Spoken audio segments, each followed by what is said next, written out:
Meu nome é Natália, tenho 33 anos e sou desenvolvedora de software.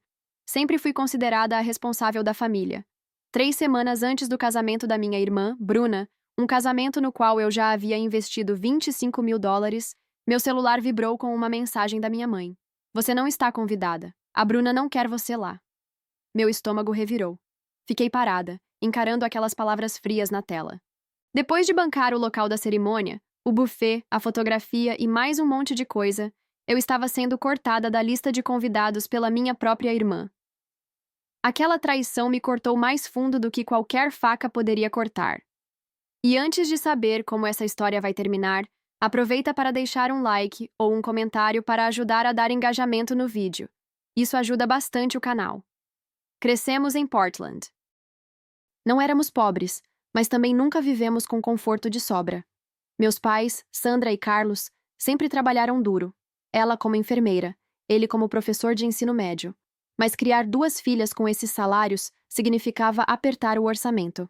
Morávamos numa casa simples de 3 quartos, num bairro razoável. Luxo nunca fez parte do nosso vocabulário. Desde pequena, a diferença entre mim e Bruna era evidente. Eu era a responsável, a esforçada, a filha confiável que ajudava nas tarefas sem ninguém pedir. Bruna, 2 anos mais nova, era a princesinha da casa. Enquanto eu era cobrada para tirar boas notas e cuidar da casa, ela podia se descobrir e ser sociável. Natália resolve, era o mantra dos meus pais. Quando eu tive meu primeiro emprego de meio período, quem preencheu os formulários do imposto de renda fui eu mesma. Quando apliquei para a faculdade, fiz tudo sozinha. Já Bruna teve ajuda até para escolher o vestido do baile de formatura. Mesmo com essa desigualdade, eu fui bem nos estudos. Me formei como oradora da turma e consegui uma bolsa integral para cursar ciência da computação na Universidade de Washington. Finalmente, meu esforço estava sendo reconhecido.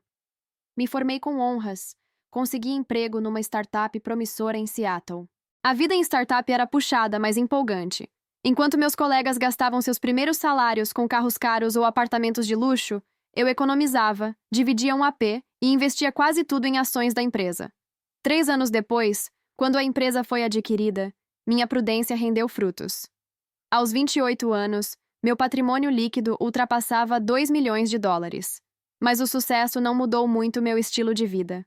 Comprei um AP confortável de 1 quarto, fiz uma viagem incrível sozinha para o Japão e montei uma aposentadoria sólida. O que mudou foi a percepção da minha família. De repente, eu não era só a Natália confiável. Eu era a Natália rica. A solução para todos os problemas financeiros deles. Começou com meu pai precisando de um carro novo. Ajudei com o sinal.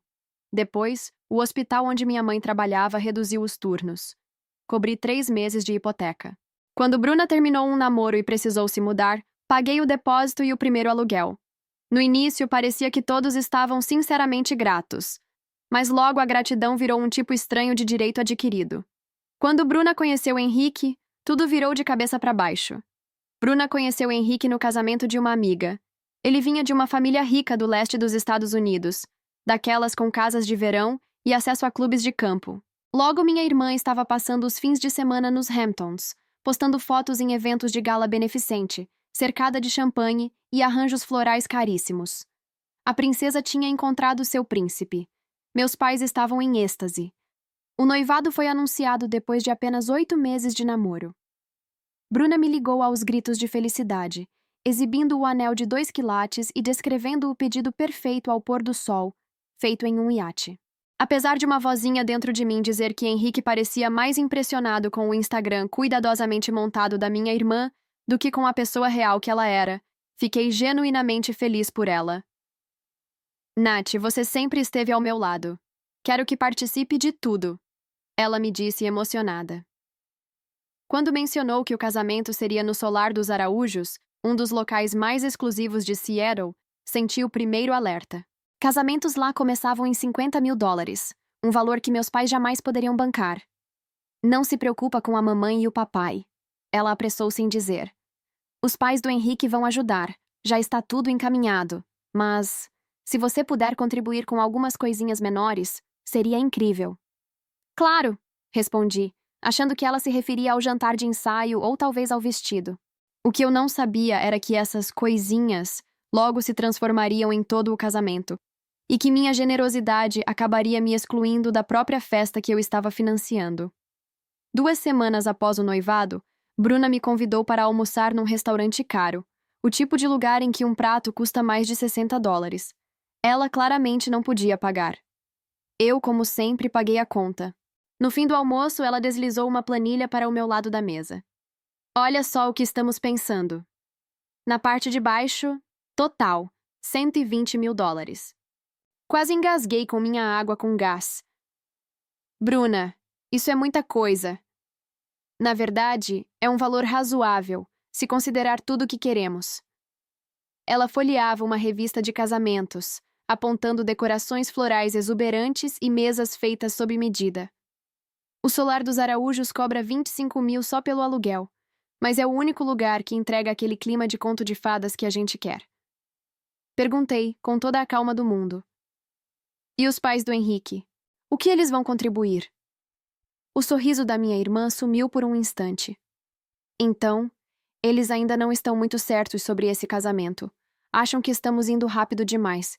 Disseram que talvez ajudem depois, mas por agora, estamos por nossa conta. Ela mexia no guardanapo com nervosismo. A mamãe e o papai vão entrar com 10 mil. É o máximo que eles podem. Seus olhos se encheram de lágrimas. Eu sei que é pedir muito, Nath. Mas esse é o meu único grande dia. O Henrique é perfeito e eu quero que tudo seja perfeito para ele. Os amigos dele tiveram casamentos incríveis. Não posso aparecer com algo simples. Eu deveria ter dito não. Deveria ter sugerido adiar, fazer algo mais modesto. Mas em vez disso, ouvi a mim mesma dizendo: posso cobrir o sinal do local enquanto vocês resolvem o resto. As lágrimas sumiram num segundo. Foram substituídas por um sorriso radiante. Você é a melhor irmã do mundo. Eu sabia que podia contar com você. Esse depósito de $25 mil foi só o começo. Nas semanas seguintes, os pedidos começaram a chegar em ritmo alarmante. Cada um vinha com um tom de urgência, quase como se fosse uma emergência familiar que só eu poderia resolver. A florista precisa de 50% de entrada até sexta, senão perdemos a data. O vestido que eu me apaixonei vai sair de linha mês que vem. A banda que o Henrique queria teve um cancelamento justo na nossa data, mas só podemos reservar agora. E lá ia eu, fazendo mais uma transferência. Me convencia de que estava investindo na felicidade da minha irmã. Criava planilhas detalhadas para acompanhar cada centavo, ainda com a ilusão de que, um dia, Bruna e Henrique reembolsariam pelo menos uma parte.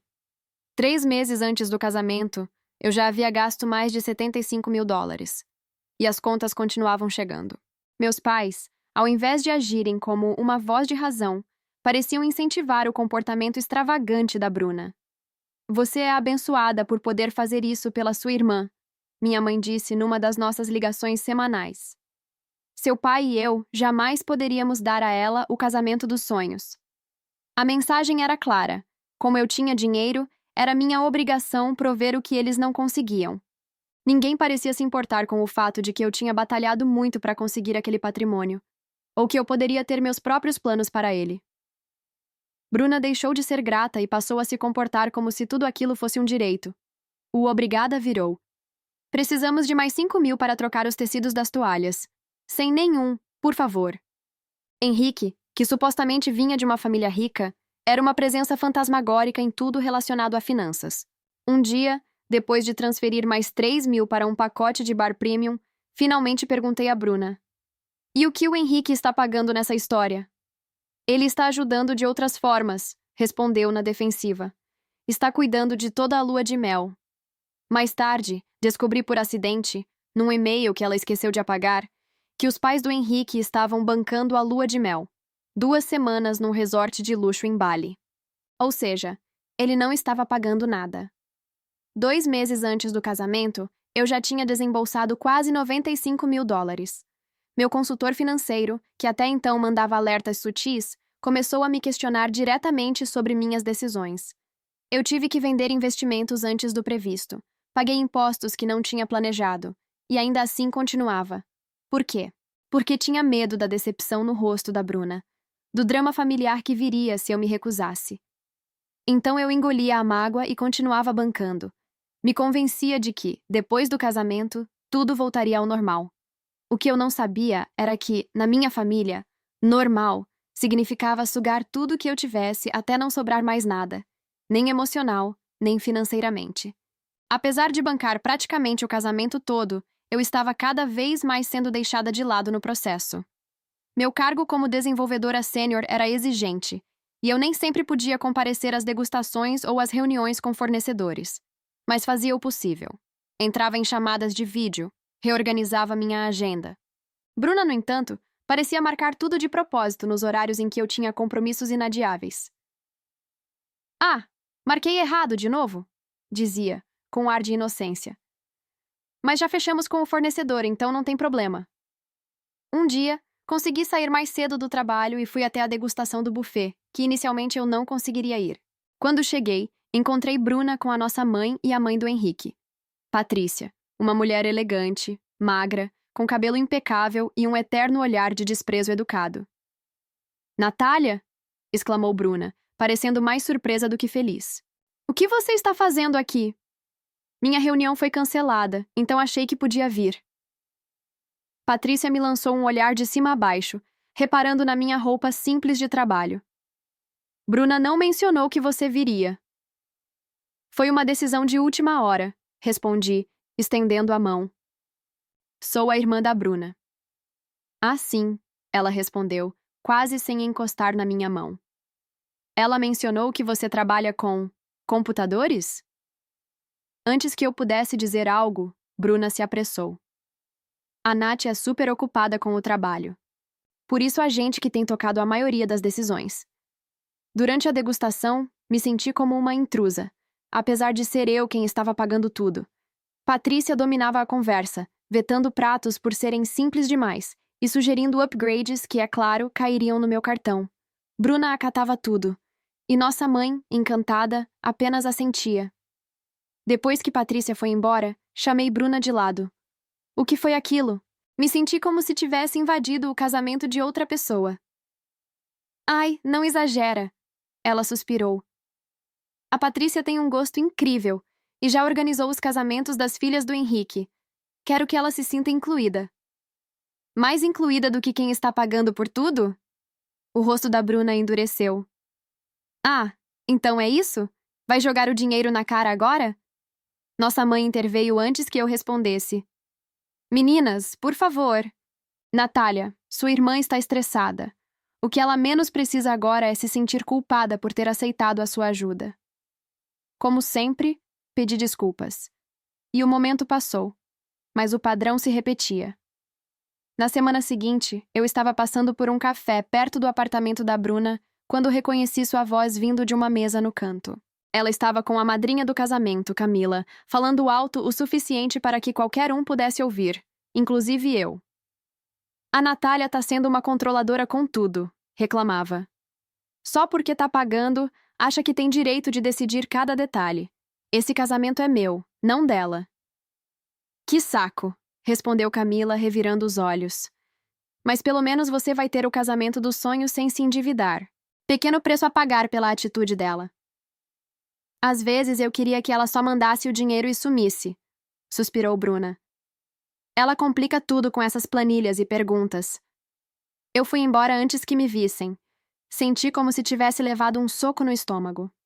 As planilhas das quais ela reclamava eram meu esforço para manter as coisas organizadas, evitar furos, garantir que tudo saísse bem. Eram por ela. Nunca foi controle. Foi cuidado. Mas o pior ainda estava por vir. 3 semanas antes do casamento, Bruna organizou um dia de spa com as madrinhas como forma de agradecimento. Eu não fazia parte oficial do grupo. Segundo ela, para não me sobrecarregar, já que eu estava fazendo tanto. Achei estranho, mas acreditei que ainda participaria do momento. Descobri que não estava incluída quando vi uma foto no Instagram da nossa prima Renata. Bruna e mais 6 mulheres, todas de roupão, com taças de espumante na mão. A legenda dizia: Mimando nossa noivinha.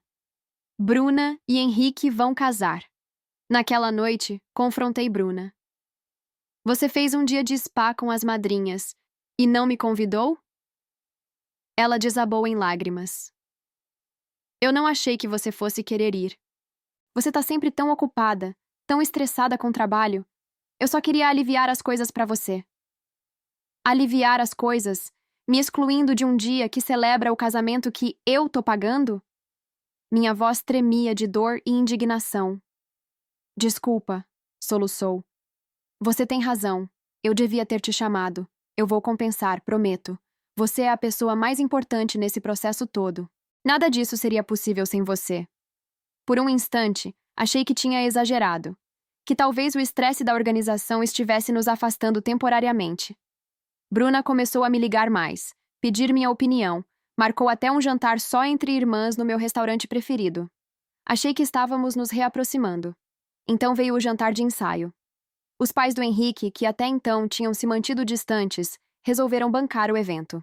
Um jantar chique num clube de campo. Era a primeira vez que eu encontraria a família ampliada do noivo. Meus pais estavam radiantes. Bruna, deslumbrante. Henrique, como sempre, um fantasma. Educado, mas distante. O que mais me incomodou, no entanto, foi como Bruna se apresentava. A irmã engraçada, um pouco atrapalhada, que agora se vendia como uma consultora de estilo de vida bem-sucedida. Um exagero absurdo de sua conta no Instagram, onde fazia publis em troca de produtos.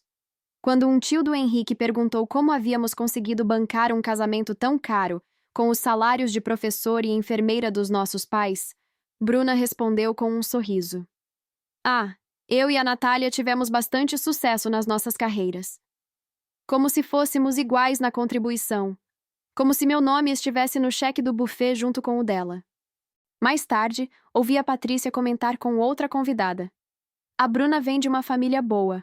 A irmã dela ganhou um dinheirinho com tecnologia. Nada como os nossos negócios de família, claro, mas vivem bem. Fiquei enjoada. Não bastava excluir minha presença. Agora ela também diminuía minha história, meu esforço, minha trajetória. Tentei conversar com ela naquela noite. Bruna, por que você está contando que divide os custos comigo? Por que tá apagando tudo que eu fiz? Ai, Natália, para! Eu só não quero que a família dele pense que somos pobres ou dependentes. Então você mente, finge que tem um negócio que não existe e apaga minha contribuição como se eu fosse invisível? Nossa, como você é sensível. Não falei que você pagou tudo porque seria humilhante para todo mundo. Cheguei em casa com um nó na garganta. Faltava uma semana para o casamento. Meu plano era aguentar firme, sorrir nas fotos e depois estabelecer novos limites. Finalmente colocar ordem na bagunça emocional que essa família sempre me empurrou. Mas então, veio a mensagem que mudou tudo. A mensagem chegou enquanto eu estava no meio de uma reunião crítica com os executivos da empresa, apresentando o cronograma de implementação de um novo recurso de segurança. Como líder do projeto, aquela era uma das reuniões mais importantes do meu ano. Meu celular, sobre a mesa, começou a vibrar sem parar. 3 notificações, todas da minha mãe. Natália, precisamos conversar sobre o casamento. Houve uma mudança nos planos. Você não está mais convidada. A Bruna não quer você lá. Eu congelei. Devo ter feito algum som, porque meus colegas olharam para mim com preocupação. Murmurei algo sobre emergência familiar, saí da sala e me tranquei no banheiro mais próximo. Com as mãos trêmulas, abri o resto das mensagens. Bruna acha que você está sendo muito controladora. Ela sente que você está tentando tirar o brilho do momento dela.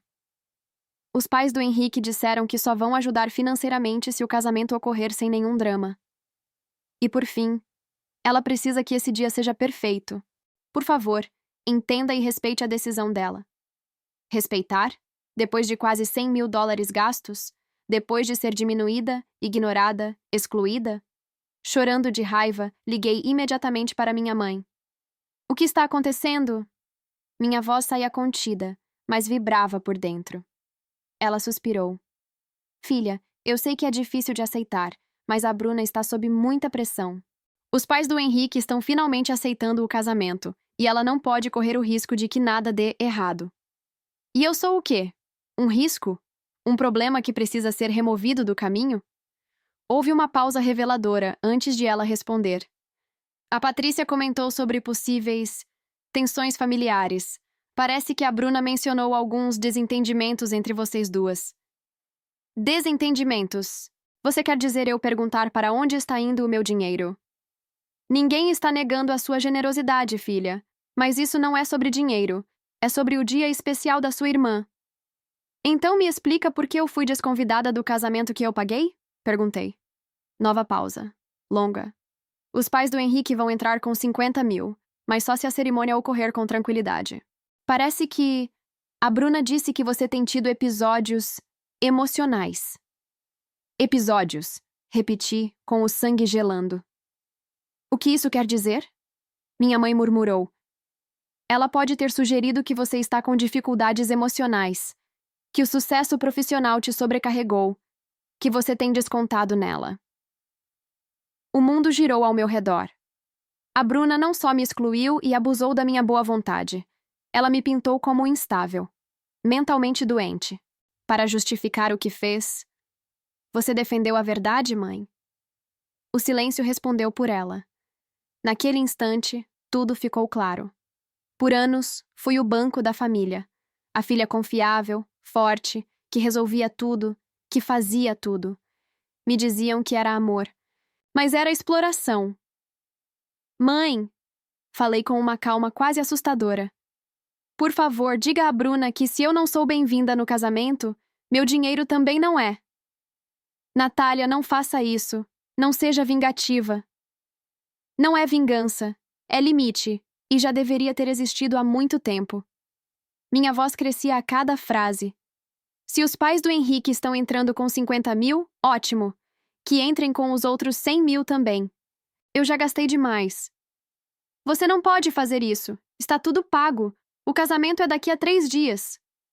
Na verdade, não está tudo pago. A maioria dos contratos prevê cancelamento com reembolso parcial. Eu li todos. Eu cuidei de tudo. Natália? Ou eu vou como convidada de honra e sou reconhecida como quem viabilizou esse evento, ou vocês vão ter que correr atrás de outro financiador. Boa sorte. Desliguei. Voltei para a reunião. Terminei minha apresentação com precisão quase robótica. Por fora, ninguém imaginaria que, por dentro, eu estava desmoronando e me reconstruindo. Naquela noite, pedi um dia de folga e fui direto para casa. Precisava fazer o que, até então, nunca havia tido coragem de fazer: me colocar em primeiro lugar. Em casa, espalhei todos os documentos do casamento na mesa de jantar. Contratos, comprovantes de transferência, e-mails, cronogramas. Tudo estava perfeitamente organizado, tanto em pastas físicas quanto digitais. Peguei um caderno e dividi as anotações em 3 colunas. 1. Fornecedores com pagamentos finais pendentes. 2. Serviços que permitiam cancelamento com reembolso parcial. 3. Pagamentos não reembolsáveis. Enquanto meu celular explodia de mensagens da minha família, todas ignoradas, eu focava no que precisava ser feito com precisão cirúrgica. Comecei pelo local da cerimônia, o solar dos Araújos. O contrato previa reembolso de 25% se o cancelamento fosse feito com pelo menos 72 horas de antecedência. Liguei diretamente para a coordenadora de eventos com quem eu vinha falando há meses. Natália, que bom ouvir sua voz. Está animada para sábado? Ela perguntou, animada. Na verdade, Susan, preciso falar sobre cancelamento. Silêncio do outro lado. Está tudo bem? Respirei fundo. Não, não está. Estou financiando esse casamento há meses, mas acabei de ser informada que não sou bem-vinda. Diante disso, não posso mais manter meu apoio financeiro. Susan foi profissional. Não fez perguntas pessoais. Apenas disse com empatia. Lamento muito. Podemos cancelar e reembolsar 25% do valor já pago, ou transferir a reserva para outra pessoa, caso sua irmã ou o noivo queiram assumir. Por favor, cancele e inicie o reembolso. Se Bruna ou Henrique quiserem manter a data, será por conta deles. Desliguei e segui para os outros fornecedores: o buffet, a florista, o fotógrafo, a locadora de móveis, os bartenders. Alguns atendimentos foram frios, outros constrangidos. Um deles disse: Fiquei sabendo do que aconteceu. Você está fazendo o certo. Ninguém merece esse tipo de tratamento, nem da própria família. O DJ foi mais direto. Sua irmã parece ser um belo de um problema, sem ofensa. A cada ligação, eu respirava melhor. Alguns reembolsos vieram de imediato, outros, parciais. Houve perdas, sim, mas cada centavo cancelado era, para mim, uma libertação. Quando terminei, apaguei o site do casamento que eu mesma havia criado. Baixei todos os arquivos para meu HD pessoal e excluí a pasta compartilhada com minha irmã. Deixei tudo organizado para mim e nada acessível para eles. Justo quando fechei a última aba, o celular tocou. Era a Bruna. Depois de ignorar tantas ligações dela durante o dia, resolvi atender. Sem nenhum alô, ela explodiu. Como você pôde fazer isso comigo? O Solar acabou de ligar dizendo que foi tudo cancelado. Meu casamento é daqui a 3 dias. Na verdade, respondi com calma. O casamento do qual fui desconvidada era daqui a 3 dias. Agora é problema seu. Ela começou a chorar. Você é cruel. Tá arruinando minha vida por pura inveja. Você inventou que eu sou instável emocionalmente para me tirar do próprio casamento que eu paguei. Isso não é só ingratidão. É perversidade. A mamãe tinha razão. Você tá surtando. Não. Pela primeira vez eu tô enxergando tudo com clareza. O Henrique e a família dele vão achar que somos loucas. Como vou explicar isso tudo? Tente contar a verdade, pela primeira vez na vida. Conte que mentiu sobre mim. Conte que inventou um negócio próprio e usou meu dinheiro como se fosse seu. Eu nunca pedi para você pagar tudo. Mas aceitou, várias vezes. E depois disso me excluiu, me desrespeitou e ainda me difamou. Ela ameaçou. Eu vou ligar para a mamãe. O papai já disse que vai entrar na justiça. Por quê? Por cancelar contratos que estavam no meu nome? Boa sorte. Isso não vai ficar assim. Você tem razão, respondi. Não vai mesmo. Desligou na minha cara. Minutos depois, recebi uma enxurrada de mensagens e áudios dos meus pais. O primeiro foi do meu pai, furioso. Isso que você fez é inaceitável. Você quer destruir a sua irmã por causa de um mal-entendido? Vamos resolver isso judicialmente, Natália. A segunda foi da minha mãe chorando. Filha, por favor, pensa melhor. Ainda dá tempo. O casamento é daqui a poucos dias. A Bruna está arrasada. Eu respirei fundo, entrei no grupo da família e escrevi apenas: então paguem vocês. Eu não sou mais o caixa eletrônico de ninguém. Depois disso, bloqueei todos. Abri uma garrafa de vinho, sentei no sofá e comecei a procurar chalés isolados para alugar por uma semana. Eu precisava desaparecer, física e emocionalmente, para me curar. Reservei um chalé à beira de um lago na Península Olímpica. Lugar silencioso, sem Wi-Fi. Quase nenhum sinal de celular.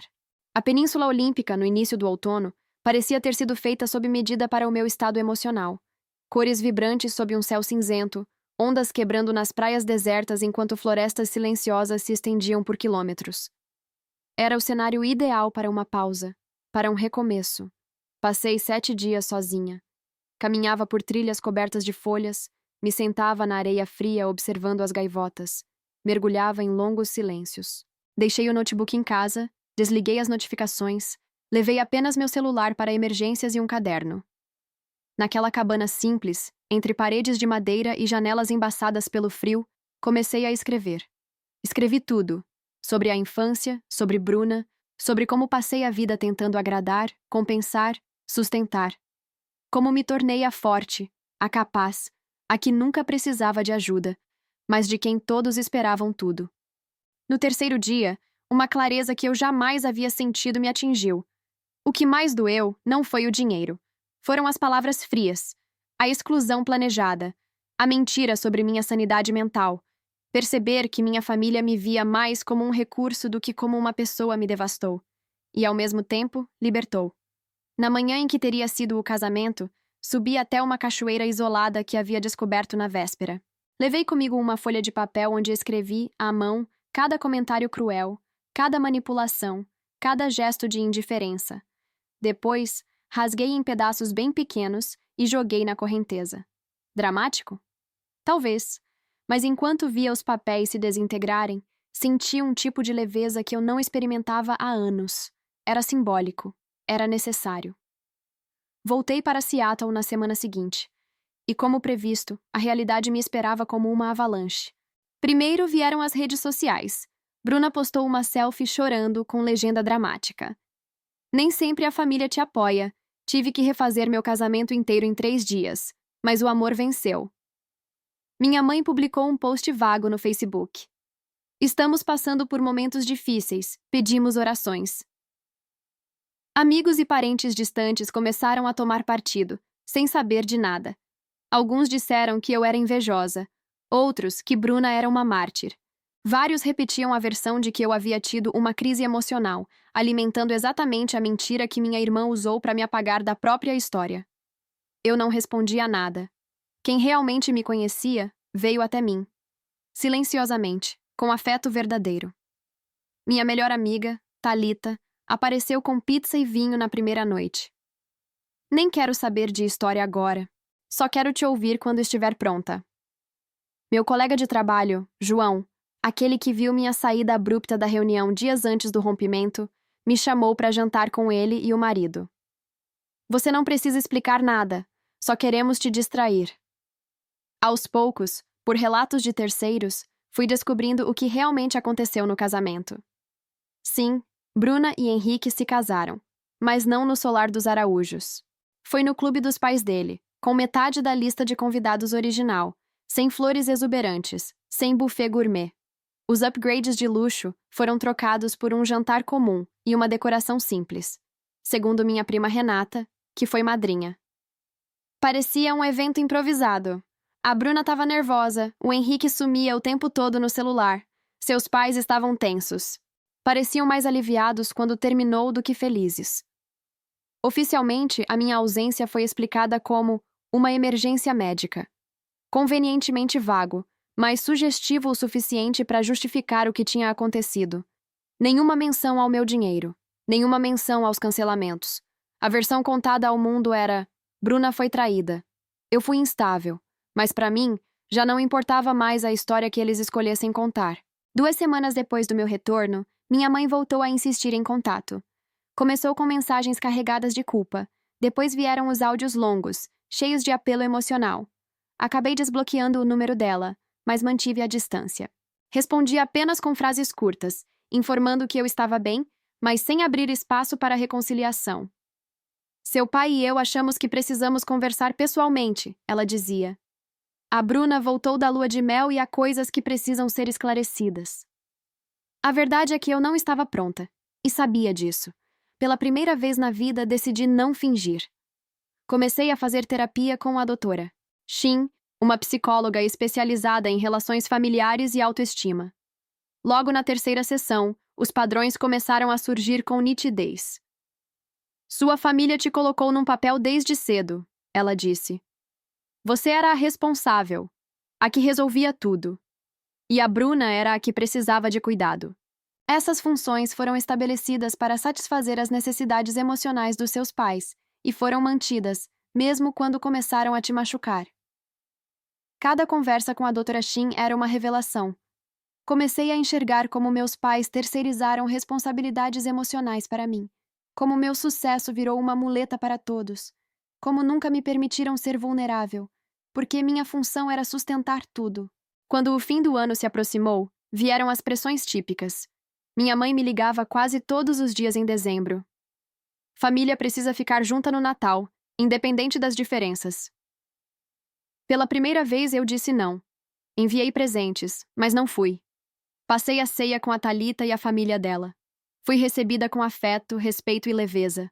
Um ambiente sem cobranças, sem segundas intenções, sem jogos emocionais. O mais surpreendente foi o que aconteceu depois. Em janeiro, alguns parentes começaram a me procurar, discretamente, em mensagens privadas. E o que eu descobri me deixou abalada e validada ao mesmo tempo. Meu primo Rodrigo revelou que Bruna havia pedido $5.000 emprestados 2 anos atrás e nunca pagou. Minha tia-avó, Helena, irmã do meu pai, contou que Bruna morou com ela por 6 meses após a faculdade, sem pagar aluguel, mesmo dizendo aos nossos pais que estava bancando tudo. Eu nunca quis causar confusão na família, então fiquei quieta, confessou ela. Mas vendo o que fizeram com você, me arrependo de ter silenciado. Foi aí que entendi. Não era só comigo. A narrativa de que Bruna era a frágil, a injustiçada, e eu a forte, a que aguenta tudo, contaminou todos os círculos da nossa família. Muita gente já havia sido manipulada, usada, ignorada. Mas todos, como eu, tinham medo do drama que seria se expusessem. Essa revelação me deu força. Era como se eu tivesse passado a vida inteira segurando um fardo sozinha. E, de repente, visse outras mãos surgindo, dizendo: a gente também carregou um pouco disso. Com o passar dos meses, fui criando uma nova rotina. Terapia semanal, círculo de amizade seleto e verdadeiro, contato com meus pais, apenas o mínimo necessário. Com Bruna? Nenhum. Comecei a direcionar minha generosidade para causas que realmente me tocavam. Criei uma bolsa de estudos para meninas de baixa renda interessadas em programação. Fiz doações mensais para uma ONG de preservação ambiental no mesmo parque onde fiz meu retiro. Voltei a escrever, a caminhar, a cozinhar só para mim. Um dia, disse para a doutora Shin: sinto culpa por me afastar da minha família.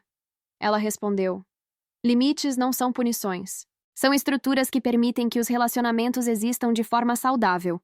Eles têm a escolha de respeitar esses limites ou não. A responsabilidade não é sua. Foi uma das frases mais libertadoras que já ouvi. Perfeito.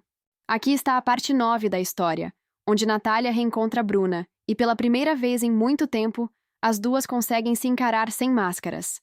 Apenas verdades.